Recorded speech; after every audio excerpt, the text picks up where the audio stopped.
Kabupaten Stompul.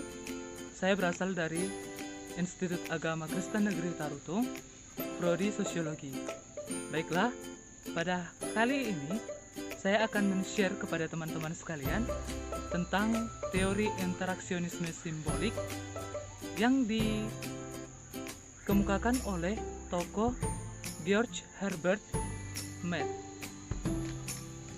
Sebelum kita mulai materinya, ada baiknya kawan-kawan sekalian klik like, share, serta subscribe video ini agar seluruh mahasiswa di seluruh Indonesia dapat mengetahui apa saja yang terdapat di dalam materi kali ini. Teori interaksionisme simbolik, kita dapat menyebut beberapa penulis yang menerbitkan buku tentang teori ini. Seperti penggagasnya sendiri, yaitu Bapak George Herbert Mead pada tahun 1932. Patut dicatat bahwa teori ini pada dasarnya memfokuskan diri pada suatu analisis perilaku antara individu dengan individu yang lain dalam suatu kelompok kecil. Teori ini tidak ditujukan untuk menganalisis masyarakat dalam skala yang besar, seperti masyarakat adat, masyarakat umum. Ia lebih mencermati perilaku komunitas kecil yang memiliki suatu keunikan tertentu dalam interaksi sosial di antara mereka. Dalam pandangan teori interaksionalisme simbolik, manusia adalah makhluk pembuat atau produsen simbol. Dengan suatu pemikiran yang mengingatkan kita pada pernyataan filsuf Jerman dari kubu neo-Kantian Ernest Cassirer bahwa manusia adalah animal symbolicum. Segala sesuatu atau objek yang ada di dalam kehidupan manusia mempunyai makna simbolik. Nah, makna-makna ini tidak datang dengan sendirinya, tetapi melainkan dihadirkan dan kemudian disepakati dan dijadikan suatu simbol. Simbol di sini dipahami sebagai tanda yang mengandung kesepakatan makna. Oleh sebab itu, perilaku manusia, baik sebagai individu maupun kelompok, bertitik tolak dari makna-makna simbolik dari suatu objek itu tadi. Itu tentang teori yang dikemukakan oleh Bapak George Herbert Mead. Nah, kali ini saya akan memberikan sebuah contoh kasus yang terdapat di sebuah interaksionisme simbolik ini. Nah, adapun contoh kasus yang saya paparkan yaitu mengenai kasus yang berada di sekitar kita pada saat ini, yaitu tentang wabah COVID-19. Seorang ahli kesehatan dari Kanada, kita sebut saja Jeff Kwong, mengatakan bahwa dalam menghindari perkembangan COVID-19, sesungguhnya yang diperlukan adalah physical distancing atau menjaga jarak aman antara individu dalam sebuah interaksi sosial. Sedangkan di Indonesia sendiri menggunakan istilah social distancing. Dalam kenyataan, memang physical distancing tidak sepenuhnya dapat dipisahkan dengan social distancing. Akan tetapi, social distancing di dalamnya memiliki dimensi relasi sosial dan emosional. Sebagai peran dari perspektif interaksionisme simbolik dalam social distancing dapat kita lihat pada perilaku masyarakat, di mana penggunaan istilah social distancing ini menjadi sebuah dilema dalam suatu penerapannya. Oleh sebab itu, suatu kebijakan social distancing kelihatannya belum sepenuhnya dipahami secara baik oleh masyarakat.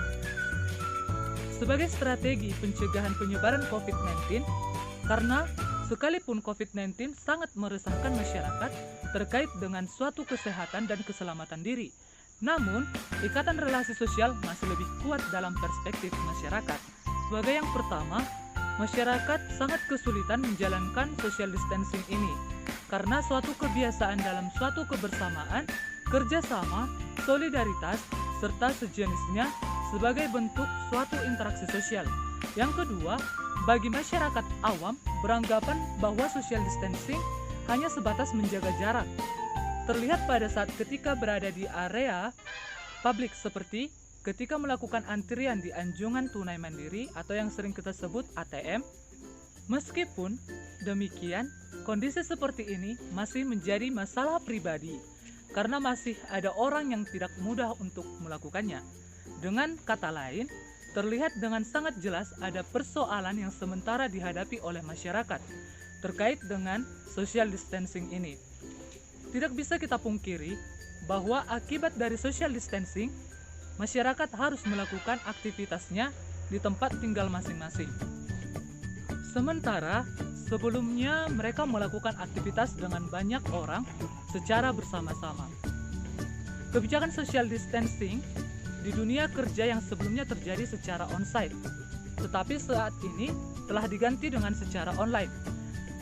Dan kini mulai menimbulkan kejenuhan bekerja di rumah. Inilah permasalahan yang harus kita selesaikan dan dicari solusinya untuk mencegah penyebaran COVID-19 yang lebih efektif. Ditambah lagi berupa himbauan tidak mudik dari pemerintah menjelang bulan puasa ini, sebagian masyarakat terlihat mulai tidak mentaatinya. Dengan demikian, kebijakan tentang social distancing harus lebih ditekankan pada physical distancing.